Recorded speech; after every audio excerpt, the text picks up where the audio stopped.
ভগবান গীতায় বলছেন যার মন হচ্ছে নিয়ন্ত্রিত সে তার বন্ধুর সাথে বাস করছে, কিন্তু যে ব্যক্তির মন নিয়ন্ত্রিত নয় সে তার শত্রুর সাথে বাস করছে।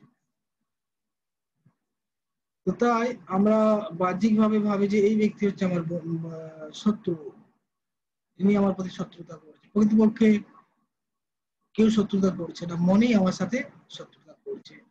কারণ মন হচ্ছে কি আমাদের অনিয়ন্ত্রিত, অনিয়ন্ত্রিত মনের মাধ্যমে আমরা কষ্ট পাই। তো একজন অবন্তী ব্রাহ্মণ ছিলেন, ভাগবতমে বর্ণনা করা হয়েছে।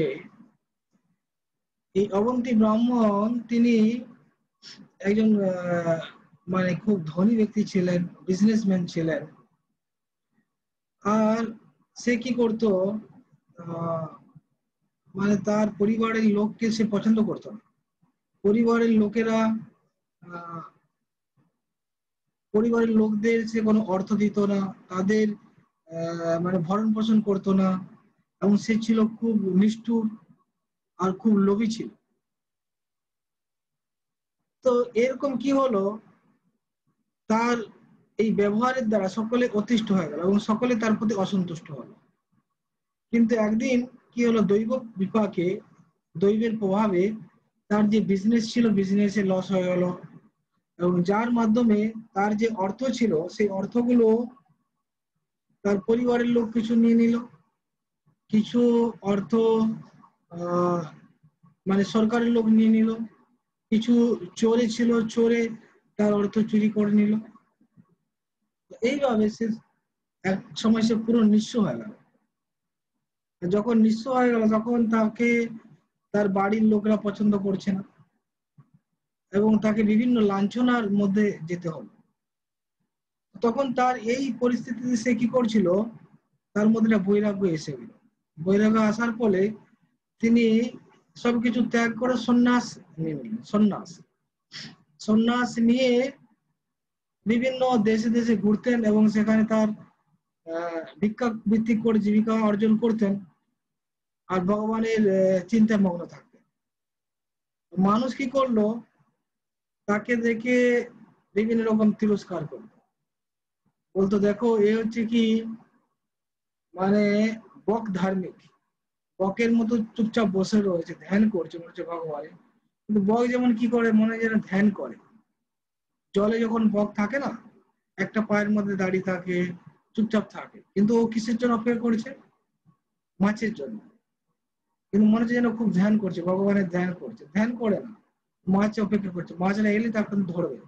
সেরকম বলছে এই ব্যক্তি হচ্ছে কি মানে বকধার্মিক এবং ভণ্ড। আগে মানুষকে অনেক কষ্ট দিয়েছে, এখন কি করছে, এই ধর্মের নামে মানুষকে ঠকাতে চাইছে। তো এইভাবে তাকে অনেক অকথ্য কথা বলতো, আর সেগুলো সব সহ্য করতো। তাকে অনেক সময় গালিগালাজ করতো, এমনকি তাকে লাঠি দিয়ে মারতো, তার জিনিসপত্র কেড়ে নিত। তারপরে বলতো আচ্ছা আমি তোমার, উনার বস্ত্র রয়েছে, বস্ত্রটা কেড়ে নিল। এখন তখন বলতো আমি তখন দেখাতো যে এই বস্ত্রটা ফেরত দিচ্ছি, বস্ত্রটা ফেরত দিচ্ছি, নিয়ে যাও। কিন্তু যখন সে যেত তখন আবার সেটা নিয়ে নিত, দিত না। এইভাবে বিভিন্ন রকম ভাবে তার অত্যাচার করতো, কিন্তু সে সব সহ্য করতো।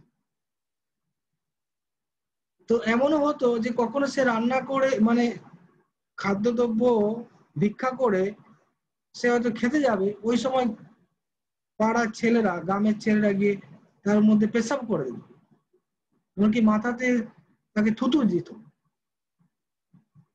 কিন্তু উনি কখনো তাদের দোষ দেখতেন না। উনি তখন একটা মানে গান লিখলেন। তো সেখানে উনি বর্ণনা করছেন প্রকৃতপক্ষে এই আমরা ভাবছি বাহ্যিকভাবে এই ব্যক্তিরা আমার শত্রু নয়, আমার শত্রু হচ্ছে মন। মন আমার শত্রু, মনেই আমার বন্ধু।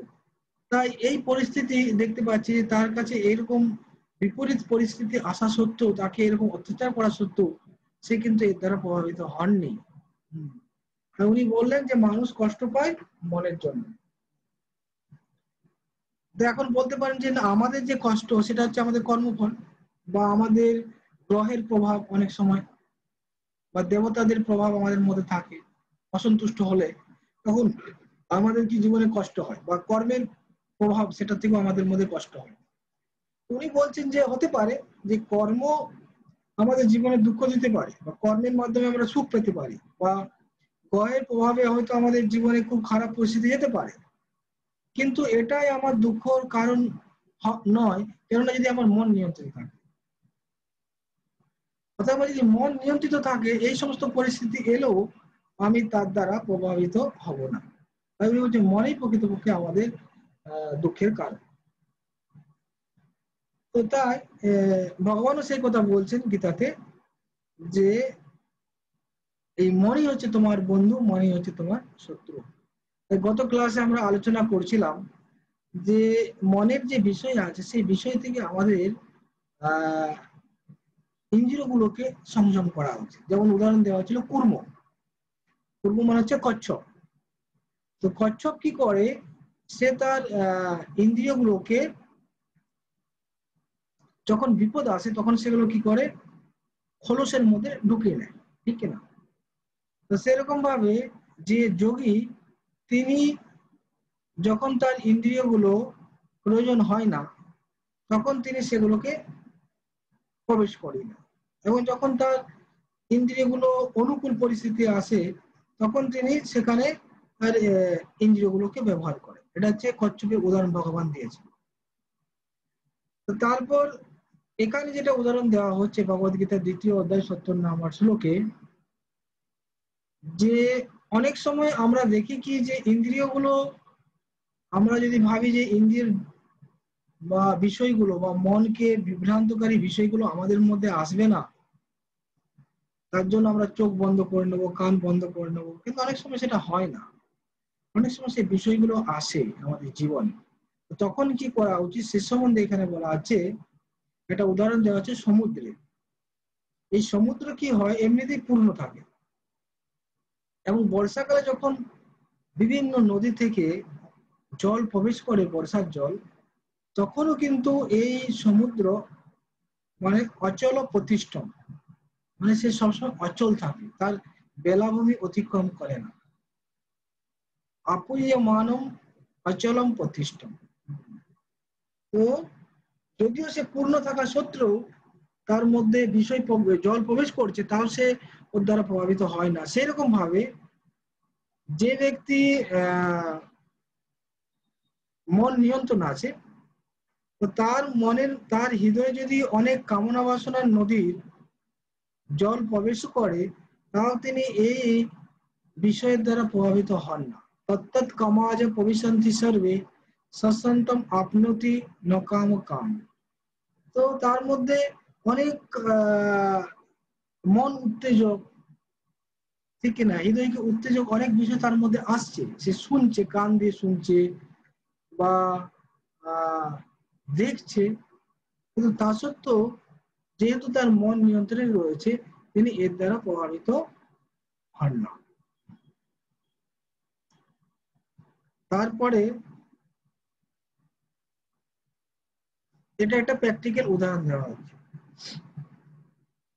তো বলা হচ্ছে যে আমরা কখন আমরা বিষয় থেকে মনকে নিবৃত্ত করতে পারবো। আগের যে পন্থাগুলো বলা হলো, যেমন কচ্ছপ তার ইন্দ্রিয়কে প্রবেশ করিয়ে নেয়, বা সমুদ্রের মধ্যে জল প্রবেশ করছে, সে তাও তার দ্বারাও সে প্রভাবিত হচ্ছে না, অর্থাৎ মনের মধ্যে অনেক বিষয় বাসনা ঢুকছে, তাও সে সহ্য করে নিচ্ছে। কিন্তু এটা প্রকৃতপক্ষে মনকে নিয়ন্ত্রণ করার প্রকৃত সমাধান নয়। প্রকৃত সমাধান কখন হবে সে সম্বন্ধে ভগবান এই গীতাতে এই শ্লোকে বলছেন, যে প্রকৃতপক্ষে মন, ওগুলো হচ্ছে কি কৃত্রিম পন্থা। আগের পন্থাগুলো হচ্ছে কৃত্রিম পন্থা। প্রকৃত পন্থা হবে এটাই, যখন আমরা বিষয়া বিনিবর্তন্তে নিরাহারস্য দেহিনা রসবর্জং রসপিয়স্য পরম দৃষ্টা নিবর্ততে। অনেক সময় আমাদের মন কি হয়, বিষয় থেকে নিবৃত্ত হয়, নিরাহারস্য দেহিন, মানে আত্মা এই মানে বিষয় থেকে বৈরাগ্যতার মধ্যে এসে যায়। কিন্তু এই যে বিষয় থেকে বৈরাগ্য হচ্ছে, এটাই কিন্তু প্রকৃত বৈরাগ্য নয়, যতক্ষণ না পর্যন্ত পরম দৃষ্টা নিবর্ততে। পরম দৃষ্টা মানে উন্নত স্বাদ সে যতক্ষণ না পাচ্ছে ততক্ষণ পর্যন্ত মন ওই বিষয় থেকে মুক্ত হবে না। তো এখানে যেমন একটা উদাহরণ আমার দেওয়া হচ্ছে, যেমন এই বাচ্চা ছেলে এ কি করছে, মাটি খায়। বাচ্চা ছেলেরা কি করে মাটি খেতে থাকে, ছেড়ে দে না। এখন একে যদি বলা হয় যে তুই মাটি খাবে না, বাচ্চা ছেলে মাটি খাওয়া ছাড়বে না। কিন্তু তাকে যদি মাটির পরিবর্তে ভালো খাবার দেওয়া হয় তাহলে আর কি সে আর মাটি খাবে? এর মাটি খাবে না, কেননা তা মাটির থেকে তাকে ভালো জিনিস খেতে দেওয়া হয়েছে। সেই রকম ভাবে ভগবান বলছেন আমাদের মন যদি উন্নত রস পায়, যে রসটা আমরা আমাদের মন যে বিষয়ের মধ্যে রয়েছে, যে চিন্তার মধ্যে রয়েছে, যেখানে আনন্দ পাওয়ার চেষ্টা করছে, ওখান থেকে যখন উন্নত বিষয়ের মধ্যে যাবে মন, তখন আর এই নিকৃষ্ট বিষয়ের প্রতি সে আর আকৃষ্ট হবে না। এটা বলা হচ্ছে উন্নত স্বাদ পেলে নিকৃষ্ট বস্তুর প্রতি সে আকৃষ্ট হবে না।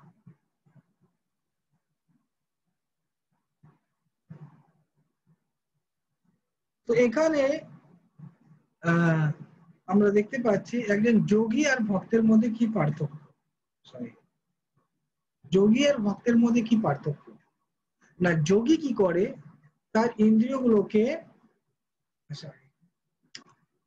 যোগী তার ইন্দ্রিয়গুলোকে কৃত্রিম ভাবে মানে দমন করে যোগ পদ্ধতির মাধ্যমে। তার যে চক্ষু আছে, তার কান আছে, নাক আছে, এগুলোকে সে দেখতে চায় না, এগুলো দ্বারা সে বন্ধ করে, সেজন্য সে চোখ বন্ধ করে ধ্যান করে। এমন অনেক যোগীর উদাহরণ আছে, যেমন এখানে উদাহরণ দেওয়া হচ্ছে কি বিশ্বামিত্র, তিনি ধ্যান করছিলেন। তো উনি বলছেন আমি বাহ্যিক জিনিস দর্শন, এখানে আমরা ছবি দেখতে পাচ্ছেন, দেখুন তিনি বলছেন মুখে কিছু বলবো না, চোখে দেখবো না, কান দিয়ে শুনবো না। এটা অনেক সময় আমরা বলি।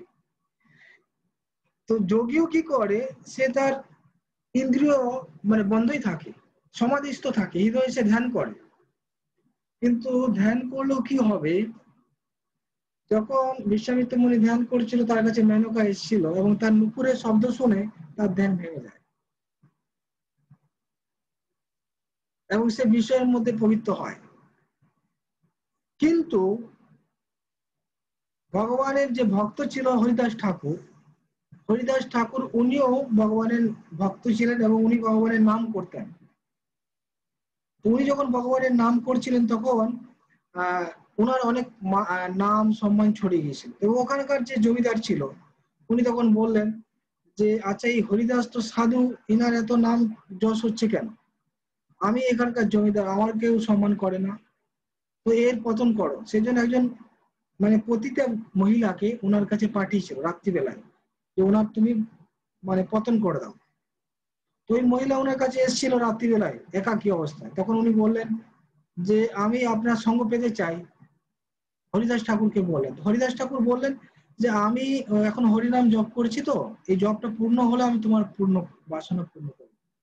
তো ওনার জপ করতে করতে রাত্রি চলে গেল, পরের দিন সকাল হয়। এইভাবে 3 দিন উনি গিয়েছিলেন। পরে ওই মহিলা যে পতিতা মহিলা ছিল উনি ভগবানের ভক্তে পরিণত হন। উনি বললেন যে আমাকে এরকম পাঠিয়েছিল। হরিদাস ঠাকুর বলে আমি জানি, কিন্তু আমি তোমাকে উদ্ধার করার জন্য এখানে ছিলাম। দেখুন, হরিদাস ঠাকুরের ক্ষেত্রেও কিন্তু ওই মহিলা গিয়েছিল, পতিত মহিলা তাকে করার জন্য, পতন করার জন্য, কিন্তু উনি পতিত হন। কেন? উনি ভগবানের ভক্তিতে যুক্ত ছিলেন। উনার যে ভক্তি ছিল মানে সব ইন্দ্রিয়গুলো ভগবানের সেবায় নিযুক্ত ছিল। যে যোগী ছিল তার ইন্দ্রিয়গুলোকে সে বাঁধ দিয়ে রেখেছিল, কিন্তু ওর ভগবানের সেবাতে নিযুক্ত ছিল না। তার জন্য যখন সুযোগ এলো তখন সে তার পতন হয় না। অনেক সময় যেমন ধরুন উদাহরণ দেওয়া হচ্ছে, নদীতে যদি কেউ বাঁধ দেওয়া হয় তো কি হবে, হয়তো নদীর জল আটকে গেল, কিন্তু যখন জল জমতে থাকবে তখন কি হবে, একসময় বাঁধকে ভেঙে দেবে, ঠিক কিনা? তো সেরকম যোগীরা তাদের ইন্দ্রিয়কে মনকে সংযত করার চেষ্টা করে। আমি এখন আর রাগ করব না, আমি আজকে থেকে ক্রোধ করব না, ঠিক কিনা? আমি আর যেই যত কিছু বলুক না কেন আমি উত্তক্ত হব না। এই বাঁধটা একসময় ভেঙে যায় একটা সময়। কিন্তু বলা হচ্ছে কি, যেমন অনেক সময় বাঁধ দেওয়ার পর যদি সাইড দিকে ক্যানেল ছাড়া হয় যেগুলোতে চাষের কাজে লাগানো হয়, তখন ও বাঁধটা ভাঙে না। সেরকম ভাবে আমাদের ইন্দ্রিয়গুলোকে বিষয় থেকে বন্ধ করা হলো, কিন্তু তাদের পজিটিভ এনগেজমেন্ট দেওয়া দরকার। নেগেটিভ এনগেজমেন্ট আছে, সেই নেগেটিভ এনগেজমেন্ট থেকে পজিটিভ এনগেজমেন্ট দিতে হবে ইন্দ্রিয়গুলোকে। তাহলে কি হবে, ইন্দ্রিয়গুলো সংযত হবে, যেটা ভক্তদের ক্ষেত্রে হয়। ভক্তরা কি করে না, তার সমস্ত ইন্দ্রিয়গুলো ভগবানের সেবায় লাগায়। যোগীরা কি করে, তারা ইন্দ্রিয়গুলো সেবায় লাগায় না। তাই বলা হচ্ছে কি, আমাদের যেমন ক্রোধ আছে, এই ক্রোধকে আমরা সংযত তখনই করতে পারবো যখন সেটা যথাযথভাবে ব্যবহার করব। যেমন আমরা দেখতে পাই হনুমান, তিনি ক্রোধ করেছেন কোথায়, লঙ্কাকে দহন করার জন্য, ভগবানের সেবাতে লাগিয়েছেন। অর্জুনও যেমন যুদ্ধ করতে ক্রোধ লাগে, কিন্তু উনি এটা মানে ধর্ম স্থাপন করার জন্য লাগিয়েছে।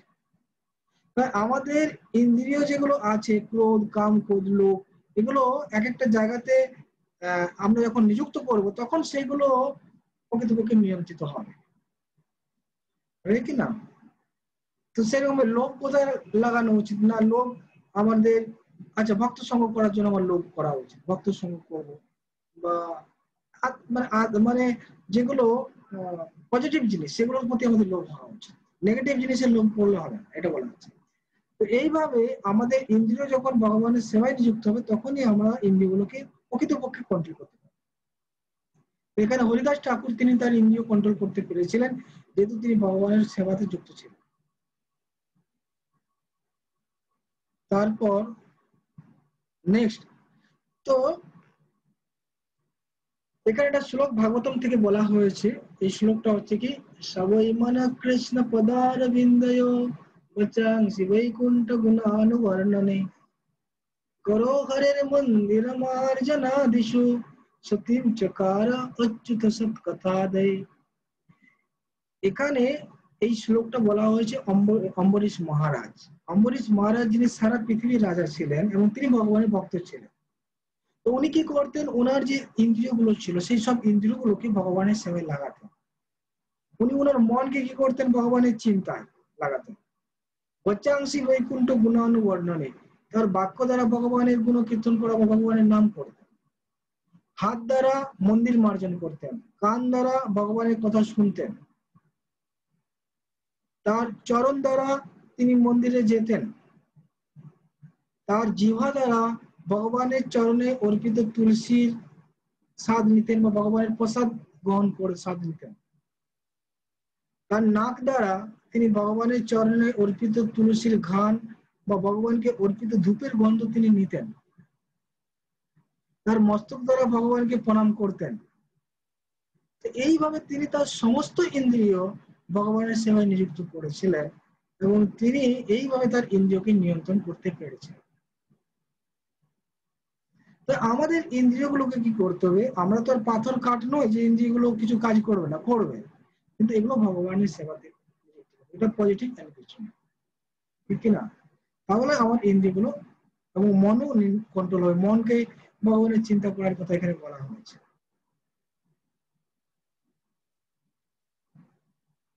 তারপর তো এখানে আমরা কিভাবে আমাদের মনকে নিয়ন্ত্রিত করতে পারি, মানে ভালো এনগেজমেন্ট কিভাবে দিতে পারি, সে সম্বন্ধে এখানে বলা হচ্ছে যে আমরা ভগবানের চোখকে ভগবানের রূপ দর্শন করতে লাগাতে পারি। ভগবানের রূপ যদি আমরা দর্শন করি, আমার চক্ষু কি হবে, পবিত্র হবে। তখন অন্য জিনিস যেগুলো আমার মনকে বিভ্রান্ত করে দেখার মাধ্যমে, সেইগুলো থেকে আমার মুক্তি লাভ হবে, বুঝলেন কিনা?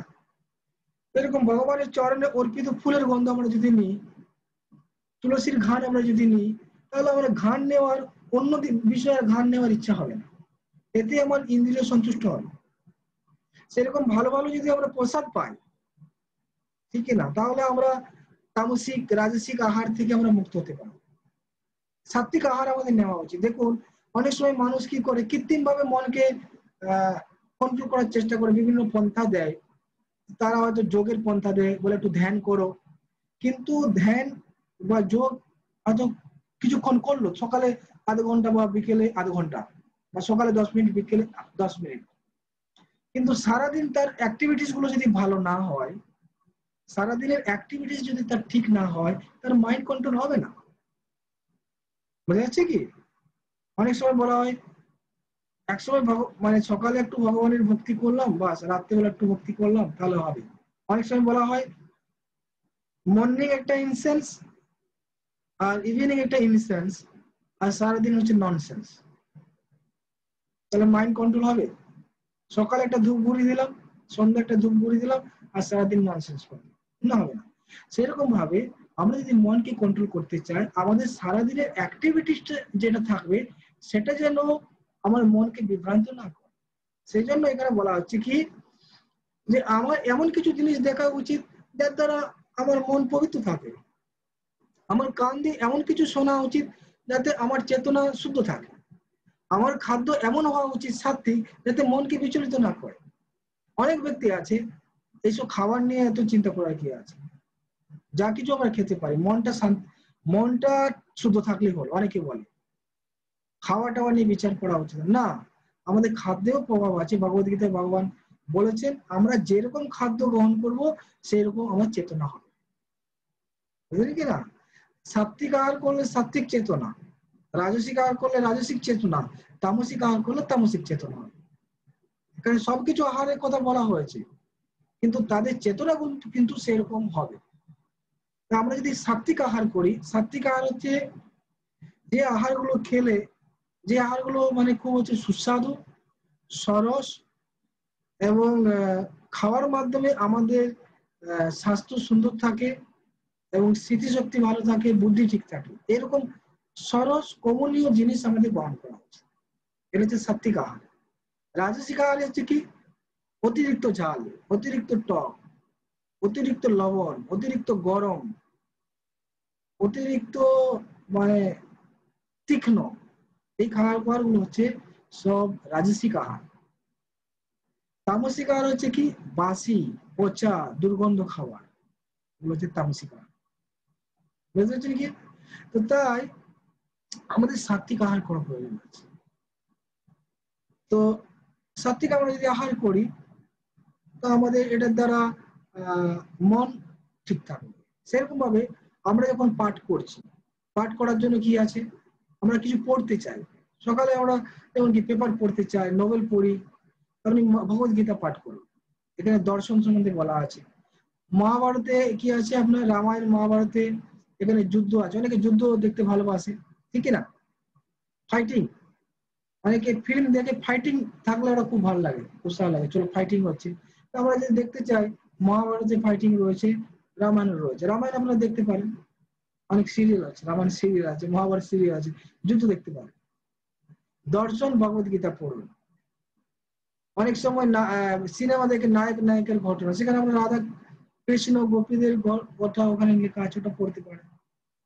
অনেক সময় মানুষ কি চায় খুব মানে অদ্ভুত কার্য, অনেক সময় অদ্ভুত কার্য মানে তারা দেখে না ফিল্মে নায়ক মানে একটা এমন ভল্ট মারলো, মানে 10 তলা থেকে ভল্ট দিয়ে নিচে নেমে গেল, হ্যাঁ, তারপরে মানে একসাথে 10 জন মানে তার যে মানে তারা মানে গুন্ডা থাকে তাদের মেরে ফেলে একাই, এমন এমন কার্য করে, মানে অদ্ভুত কার্য করে।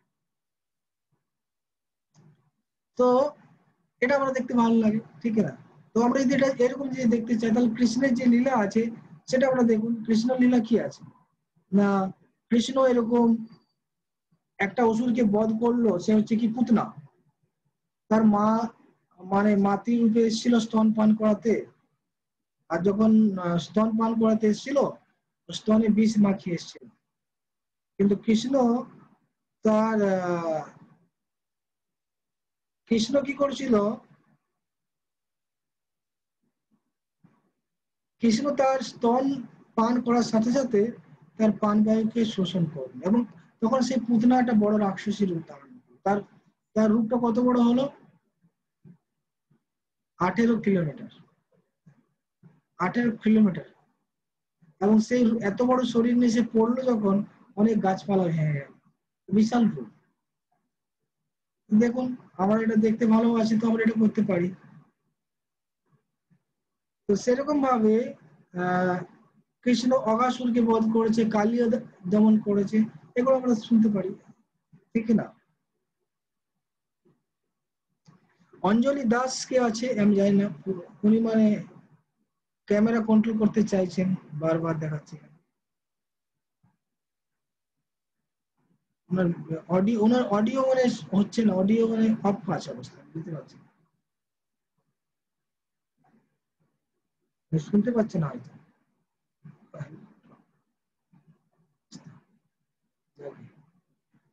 তো তাই যেটা আমি বলতে চাইছিলাম, আমাদের সেরকম পজিটিভ জিনিস আমরা দিতে পারি। সেরকম আমরা যে অনেক মানে উপন্যাস পড়তে পছন্দ, অনেক স্টোরি পড়তে পছন্দ, ভাগবতম শ্রবণ করুন। ভাগবতমের মধ্যে এরকম স্টোরি আছে, প্রহ্লাদ মহারাজের চরিত্র, ধ্রুব মহারাজের চরিত্র, রামচন্দ্রের লীলা, বিভিন্ন অবতারে কৃষ্ণের লীলা, এগুলো শ্রবণ করুন। এবং এটা করার, এগুলো করার মাধ্যমে কি হবে, আমার মন নিয়ন্ত্রিত হবে।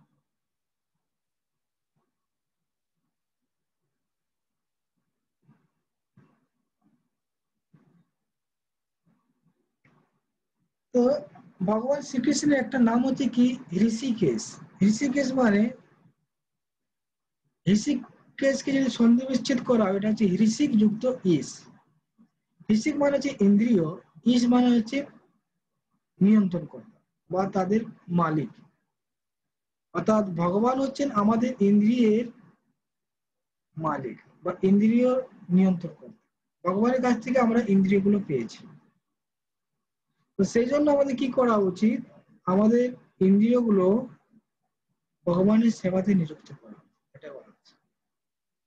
যেহেতু আমরা ভগবানের কাছ থেকে ইন্দ্রিয়গুলো পেয়েছি, ভগবানের কাছ থেকে চক্ষু কর্ণ নাসিকা এসছে, আমরা যখন সেই ইন্দ্রিয়গুলো ভগবানের সেবায় নিযুক্ত করি, তখনই প্রকৃতপক্ষে ইন্দ্রিয়গুলো সম্পূর্ণভাবে সন্তুষ্ট হতে পারে।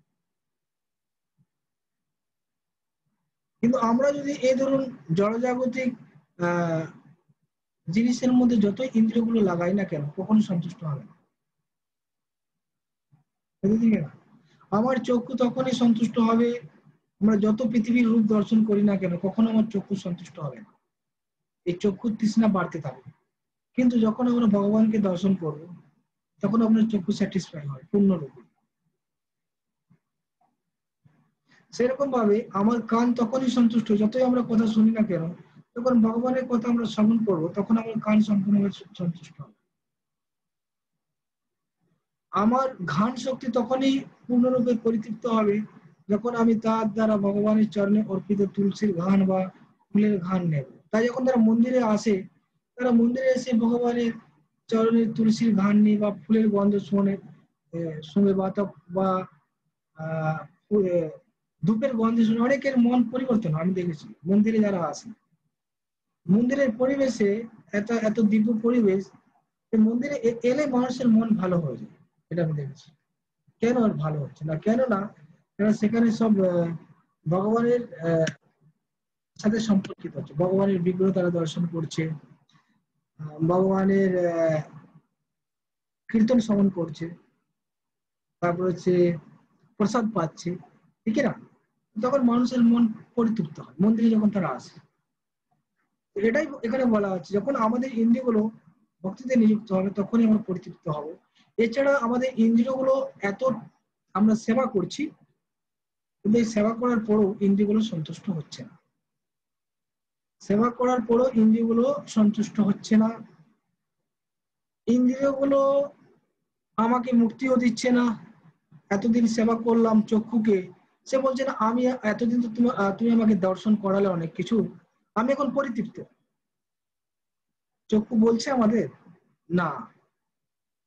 কানও সেরকম পরিতৃপ্ত নয়, এতদিন ধরে তার সেবা করলাম। জিহ্বাকে এতদিন ধরে সেবা করলাম, জিহ্বা বলছে না আমি পরিতৃপ্ত হয়েছে, হয়েছে না। তাই রূপ গোস্বামী পাদ বলছেন যে আমরা ইন্দ্রিয়গুলো অনেক সেবা করেছি, কিন্তু তারা সেগুলো পরিতৃপ্ত হয়নি, এবং তারা আমাকে তাদের সেবা থেকে মুক্তিও দিচ্ছে না। এতদিন ধরে আমি সেবা করছি, আমার রিটায়ারমেন্টও দিচ্ছে না, চলো অনেকদিন সেবা করেছো, তোমাকে আমি ছেড়ে দিচ্ছি। তারা আমাকে বারবার সেবা করাচ্ছে মৃত্যু পর্যন্ত। মৃত্যু না, মৃত্যুর পরে আবার জন্ম হচ্ছে, আবার ইন্দ্রিয়গুলো সেবা করাচ্ছে।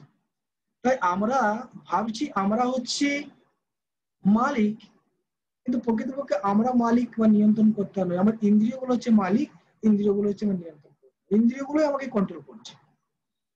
ইন্দ্রিয়গুলোর আমরা দাসত্ব করছি, ইন্দ্রিয়গুলো যেরকম বলছে আমরা সেরকমই করছি, এবং ইন্দ্রিয়কে সন্তুষ্ট করার জন্য আমাদের সারা জীবন ব্যতীত করছি। ইন্দ্রিয়কে সন্তুষ্ট করার জন্য আমাদের সমস্ত অর্থ ব্যতীত করছি, কিন্তু তা সত্ত্বেও রেজাল্ট কি হচ্ছে? রেজাল্ট হচ্ছে জিরো। রেজাল্ট হচ্ছে জিরো। কেন? না এতদিনের প্রয়াস, সারা জীবনের প্রয়াস কি হচ্ছে? তারা তো সন্তুষ্ট হচ্ছে না। তো রূপ গোস্বামী পাদ বলছেন, তাই আমি এখন কি করছি? আমি এখন ঠিক করেছি আমার এই ইন্দ্রিয়গুলোর সেবা করব না। এতদিন ধরে যে সারা জীবন সেবা করলাম, তাও তারা সন্তুষ্ট হয়নি। এই বৃদ্ধ বয়স পর্যন্ত ইন্দ্রিয়গুলো তার সেবা চাইছে এবং আমাকে মুক্তি দিচ্ছে না। তাই আমি এখন ভগবানের সেবা করছি এবং আপনার সেবা আমি করতে চাই। তাই আমার ইন্দ্রিয়গুলো আপনার সেবাতে নিযুক্ত। তাই যখন আমরা আমাদের ইন্দ্রিয়গুলোকে ভগবানের সেবায় নিযুক্ত করব বা পজিটিভ জিনিসের মধ্যে রাখবো, সেগুলো আমাদের পড়া হোক, দেখা হোক বা আমাদের খাওয়া হোক, সব সাত্বিক থাকবে, তখন আমার মনকে নিয়ন্ত্রণ করা যাবে। তারপর আরেকটা পন্থা রয়েছে, যেটা হচ্ছে খুব পাওয়ারফুল পন্থা, সেটার মাধ্যমে মন আমাদের নিয়ন্ত্রণ হয়। সেটা হচ্ছে কি? মন্ত্র মেডিটেশন। মন্ত্র মেডিটেশনটা কি? বলা হচ্ছে কি, মন্ত্র মানে কি? মন যুক্ত ত্র। মন মানে হচ্ছে মন, ত্র মানে ত্রাণ করে।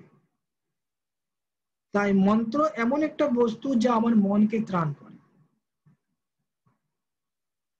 আমার মন মানে চঞ্চল হচ্ছে, ঠিক না? বা আমার মন অসন্তুষ্ট, বা আমার মন হতাশার মধ্যে, আমি হতাশার মধ্যে রয়েছি। তো এই সমস্ত কিছু থেকে ত্রাণ করবে আমরা যখন মন্ত্র মেডিটেশন করব, মন্ত্রের ধ্যান আমরা যখন করব, তখনই আমরা কি হব? আমার মন নিয়ন্ত্রণ হবে। আমরা খুব পাওয়ারফুল পন্থা। তো মন্ত্র মেডিটেশন আমরা কিভাবে করতে পারি, সেটা আমরা আলোচনা করার আগে আমরা বর্ণনা করতে চাই যে এই মন্ত্রের মাহাত্ম্য কি রয়েছে। না বিভিন্ন ধর্ম রয়েছে, যেমন ধরুন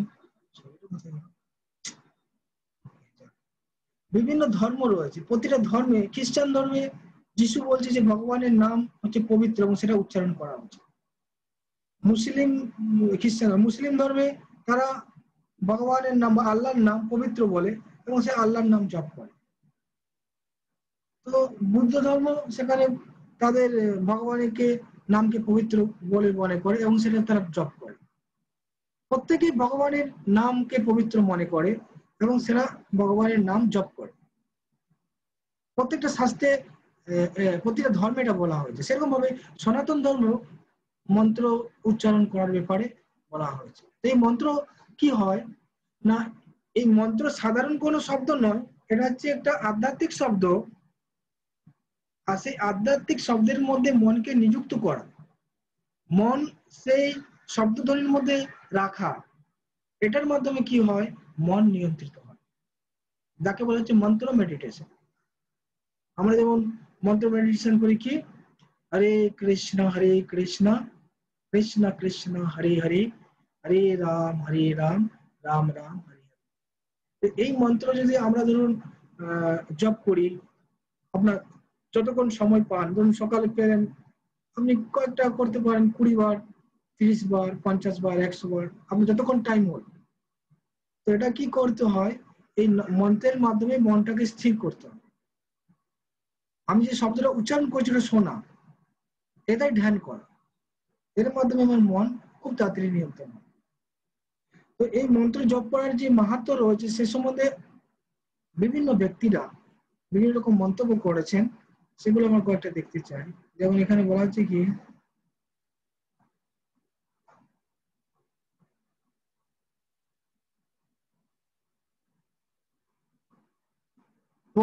পল ব্লেয়ার, ইনি হচ্ছেন প্রিন্টিং এক্সিকিউটিভ। তো ইনি বলছেন, যখনই আমি চাপের মধ্যে পড়ি আমি জপ করি, এটি আমাকে আবার উজ্জীবিত করে, আমার মন পরিষ্কার করে এবং চিত্ত স্থির করে।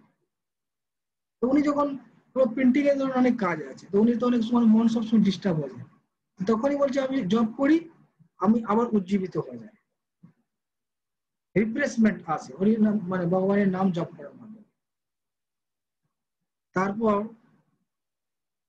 ইনি হচ্ছেন অ্যালবার্ট ব্রুস ফোর্ড, ইনি হচ্ছেন আমাদের একজন ভক্ত, এখন প্রভুপাদের উনি হচ্ছেন শিষ্য, অম্বরীশ প্রভু ওনার নাম, কিন্তু উনি হচ্ছেন ফোর্ডের মালিক, ফোর্ড কোম্পানির মালিক, মানে ফোর্ডের নাতি। তো উনিও ভগবানের নাম জপ করেন। উনি বলছেন যে হরে কৃষ্ণ মহামন্ত্র জপ আমার জীবনে অসাধারণ প্রভাব বিস্তার করেছে। তো এত প্রভাবশালী ব্যক্তি হওয়া সত্ত্বেও উনি ভগবানের নাম করছেন এবং ওনার জীবনে এটা প্রভাব বিস্তার করেছে বলছেন। তো স্টিফেন ফার্মার হেলথ ফুড স্টোরের মালিক, তিনি বলছেন যদি আমি আমার দিনটি হরে কৃষ্ণ জপ করে আধ্যাত্মিক চর্চার মাধ্যমে শুরু করি, তাহলে আমি সারাদিন মনোরম মেজাজে কাটাতে পারি। আমি যদি সকালে জপ করি হরিনাম কিছুক্ষণ, তাহলে আমার সারা দিনটা খুব ভালোভাবে যায়, এটা উনি বলছেন। মিসেস গেস আকুস্তাপেস, ইনি হচ্ছেন গৃহবধূ, উনি বলছেন মহামন্ত্র জপ আমার চোখ খুলে দিয়েছে, তা দিয়ে আমি অনেক কিছু লক্ষ্য করেছি যা আগে কোনোদিন হয়নি। এটি খুব সুন্দর সঙ্গীতের মতো একটি শান্তিপূর্ণ অনুভূতি, খুব তৃপ্তিদায়ক।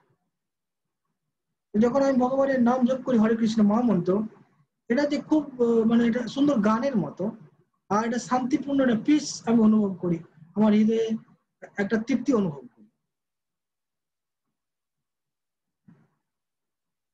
মিসেস সেলি রালেই, উনি হচ্ছেন ব্যবসায়ী, উনি বলছেন যখন আমি নার্ভাস হয়ে পড়ি তখন আমি জব করে শান্তি পাই। আমি তখন আর ছোটখাটো ব্যাপারে উদ্বিগ্ন হই না, তাই না?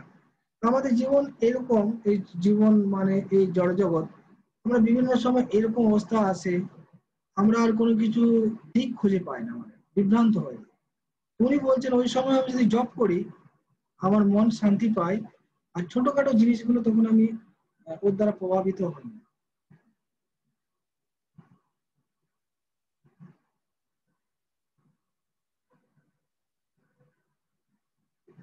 ব্রুস ক্লাইনওয়ার, ইনি হচ্ছেন আর্মি অফিসার, ইনিও জব করেন, ঠিক আছে।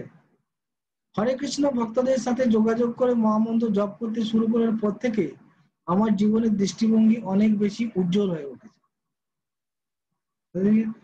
আর্মি, আমাদের অনেক ভক্তরা আছে যারা আর্মিতে সার্ভিস করছে, তারা ওখানে জব করে, ওইখানেও তারা এক হাতে হয়তো বন্দুক আছে আর এক হাতে জব করছে।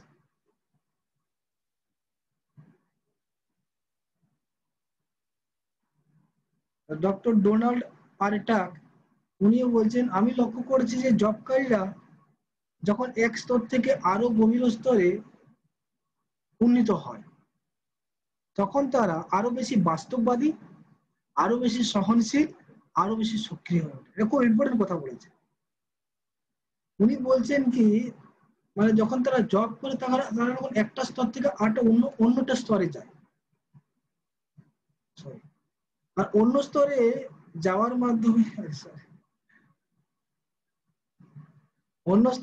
মাধ্যমে সাধারণত অনেক সময় কি করে মানুষ বলে যে হরে কৃষ্ণ ভক্তরা হচ্ছে কি, এরা হচ্ছে কি অবাস্তব ব্যক্তি, মানে এই সমাজের সাথে খাপ খায় না, ঠিক না? তো কিন্তু উনি বলছেন যে না, যখন তারা জব করে তারা একটা অন্য স্তরে যায়, তো তারা তখন বেশি করে সহনশীল হয়, তারা আরো বেশি বাস্তববাদী হয় এবং তারা আরো বেশি সেবা দেয়, এটা বলতে চাইছে, মানে আরো বেশি এফেক্টিভ, সমাজের মধ্যে তারা খুব ভালো রোল নেয়, এটা তার উল্লেখ করেছে। তো তাই এই মন্ত্র মেডিটেশন, এটা একটা বিশেষ গুরুত্ব রয়েছে এই কলিযুগে, বিশেষ করে এই কলিযুগে এই মন্ত্র করার মাহাত্ম রয়েছে, যেটা শ্রী চৈতন্য মহাপ্রভু নিয়ে এসছেন, এই হরি নাম। তো ভগবানের নাম সবসময় রয়েছে, কিন্তু চৈতন্য মহাপ্রভু এই যুগের জন্য হরে কৃষ্ণ মহামন্ত্র নিয়ে এসছেন, যে হরে কৃষ্ণ কৃষ্ণ কৃষ্ণ হরে হরে, হরে রাম রাম রাম হরে। এই মন্ত্র আমরা যদি জপ করতে পারি তার মাধ্যমে আমার মন কন্ট্রোল হবে, অভ্যাস করতে হবে। তো এইভাবে আমরা মনকে নিয়ন্ত্রণ করতে পারি। তো আমাদের যে টপিক ছিল মন সম্বন্ধে, সেটা আমরা আজকে সমাপ্ত করতে পারলাম। তো মন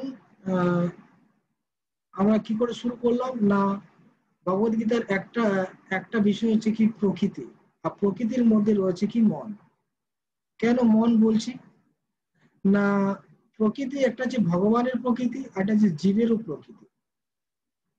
ভগবানের প্রকৃতি যেমন এই জড় জগৎ একটা প্রকৃতি, বহিরঙ্গা প্রকৃতি, সেরকম আমরা হচ্ছে জীব বা আত্মা, আত্মার একটা প্রকৃতি রয়েছে, আত্মার একটা স্বভাব রয়েছে, ঠিক না? আর এই আত্মার স্বভাবের সাথে মন অঙ্গাঙ্গি জড়িত, ঠিক না? তো সেই জন্য, এবং মনই হচ্ছে কি সবচেয়ে মুখ্য বিষয়। আমাদের আমাদের যে স্বভাব বা চেতনা, তার মধ্যে মন হচ্ছে একটা মুখ্য বিষয়। তো সেই জন্য মনকে আমাদের নিয়ন্ত্রণ করা খুব প্রয়োজন রয়েছে। তার জন্য আমরা এই মন নিয়ে আলোচনা করলাম। তো এখানে আমরা শেষ করব।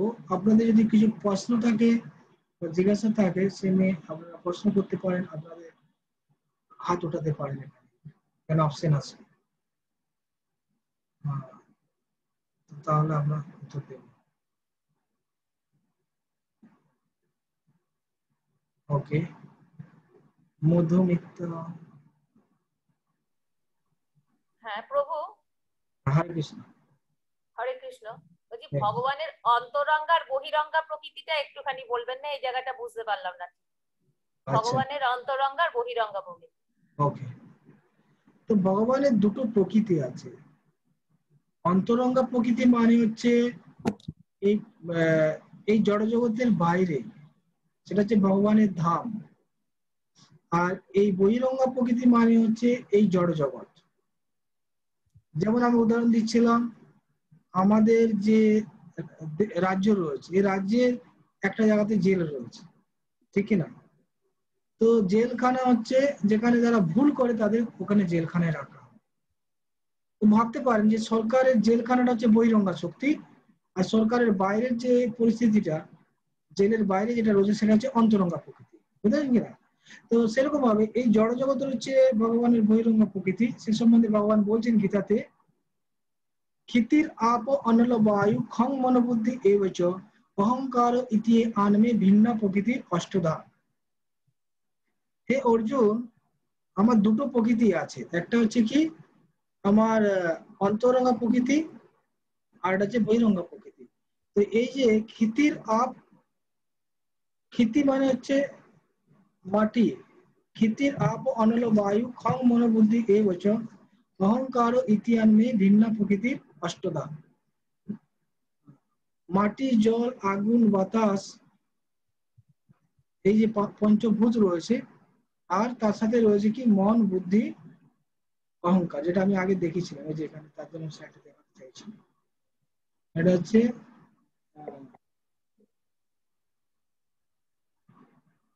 এটা হচ্ছে বহিরঙ্গা শক্তি। জল,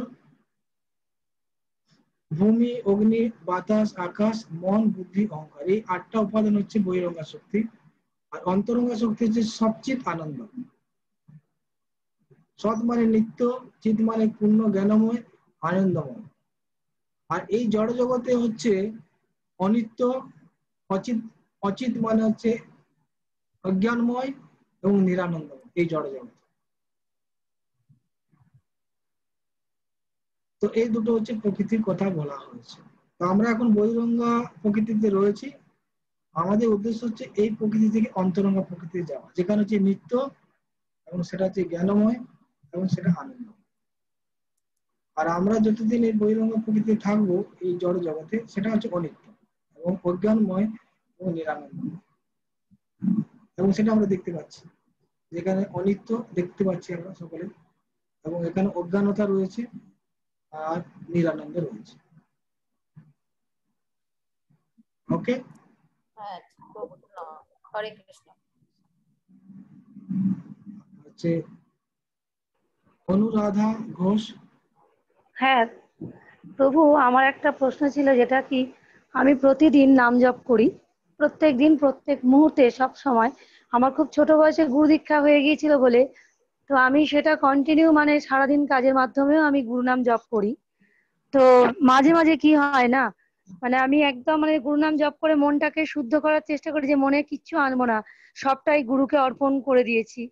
তারপরেও দেখি পরেক্ষণেই আবার 2-3 দিন হয়তো ভালো কাটলো, আবার দেখলাম তারপরে মনটা একদম অন্যরকম হয়ে গিয়ে মানে সেটা যেন নেগেটিভ চিন্তাধারায় চলে এলো। আবার আবার সেটাকে পরিবর্তন করতে এত সময় মানে এত কষ্ট পাচ্ছি যে আহ, মানে বলতে পারছি না যে কি করব। তখন তখন যেন দিশাহারা হয়ে যায়, তবুও নাম মুখে ছাড়ছি না, যে প্রভুর নামটা নিয়েই যাই, যে যা হবে হবে প্রভু বুঝে নেবে। তাতেও দেখছি যে না, যেন মনে হচ্ছে কোথাও আমার মনটা স্থির নেই। এই এতে কি করা যায়, আমাকে একটু যদি গাইড করেন আপনি। ইয়েস, যেমন ধরুন আপনার যদি ধরুন কোনো একটা প্রদীপ জ্বালান, যদি ওখানে খুব বাতাস দেয় প্রদীপটা কি হবে? প্রদীপের যে আলোটা সে নড়তে থাকবে, ঠিকই না? কিন্তু যখন কোনো বাতাস থাকে না, সেখানে প্রদীপের যে শিখা মানে একইভাবে জ্বলতে থাকে, সেখানে নড়াচড়া করে না। আমাদের মনটা ওই প্রদীপের মতো। আর এই বাতাস মানে হচ্ছে জড়জাগতিক পরিবেশ পরিস্থিতি। তো এই যে জড়জাগতিক পরিবেশ পরিস্থিতি রয়েছে, এগুলো বিভিন্ন উত্থান হচ্ছে বা পতন হচ্ছে, বিভিন্ন পরিস্থিতির মধ্যে দিয়ে আমরা যাচ্ছি। তা একই রকম পরিবেশ বা একই রকম পরিস্থিতি নেই, এবং তার জন্য সেই পরিস্থিতিগুলো আমাদের মনের উপর প্রভাব বিস্তার করছে। তাই আমাদের যে নাম করার সময় যে দৃঢ়তা বা মনঃসংযম, সেটা অনেক সময় ডিস্টার্ব হচ্ছে, কিছুদিন ভালো হচ্ছে আবার কখনো খারাপ হচ্ছে, যেহেতু আমরা বিভিন্ন পরিস্থিতির মধ্যে যাচ্ছি। তো এটা হচ্ছে কি অভ্যাস করা। অভ্যাস করতে করতে কি হবে, মনটা স্থির হবে। সমাধি আছে, সমাধি মানে স্থির হয়ে যাওয়া, তার আগে মনটা চঞ্চল থাকবে। কিন্তু এই জন্য টাইম লাগবে, অভ্যাস করতে করতে করতে করতে আমার স্থির হবে। এটা স্বাভাবিক, আপনার যেটা হচ্ছে সকলের ক্ষেত্রে এটা হবে। ভগবান সেজন্য গীতাতে বলেছেন যে মন যখন তোমার বাইরের দিকে যাবে, বিষয়ের দিকে চিন্তা করতে যাবে, তখন তোমার মনটাকে ধীরে ধীরে মানে সংযম করো। মানে হঠাৎ করে সংযম হবে না। যেমন ধরুন কোন একটা ট্রেন চলছে, হঠাৎ করে ব্রেক করতে পারে না, ট্রেনকে দাঁড় করানোর জন্য অনেকটা টাইম লাগে। তো সেরকম ভাবে আমার মনটা আহ, আগে চঞ্চল ছিল, খুব চঞ্চল ছিল এবং তার কোনো লাগাম ছিল না। কিন্তু এখন আমি তাকে অভ্যাস করছি। এখন অভ্যাস করার জন্য তাকে সময় লাগবে এবং ধীরে ধীরে সেটা হবে। ভগবান বলছে ধীরে ধীরে তুমি চেষ্টা করো কন্ট্রোল করার জন্য। যখন যে বিষয়ে মনটা যাচ্ছে ওখান থেকে নিয়ে এসো, এভাবে বলা হচ্ছে। ওকে,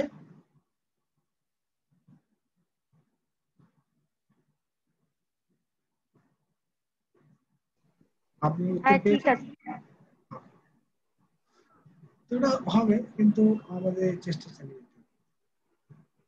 ঠিক অভ্যাস আছে করতে করতে তবু একসময়। আমি আমি অনেকটাই চেষ্টা করার মানে যথাসাধ্য মনটা লাগাই যে যাতে প্রভুর চরণের ধ্যান করি, কিন্তু তাও ওই যখন মাঝে মাঝে ডিসব্যালেন্স হয়ে যায় তখন আর মনটা স্থির থাকে না, যেন মনে হয় কোনো দিক দিয়ে স্থির নেই। তবে আপনি যেটা বললেন আমি সেটা আরো দৃঢ়ভাবে করার চেষ্টা করব। থ্যাংক ইউ প্রভু। হরে কৃষ্ণ। আর কার কোনো কোশ্চেন আছে?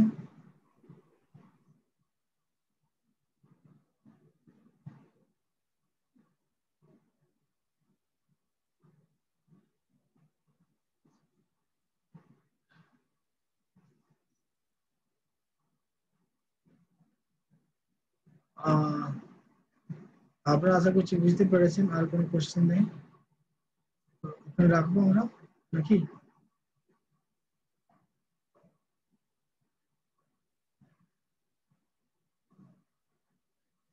ঠিক আছে, হ্যাঁ, তো এখানে রাখছি। আপনার ধন্যবাদ। হরে কৃষ্ণ।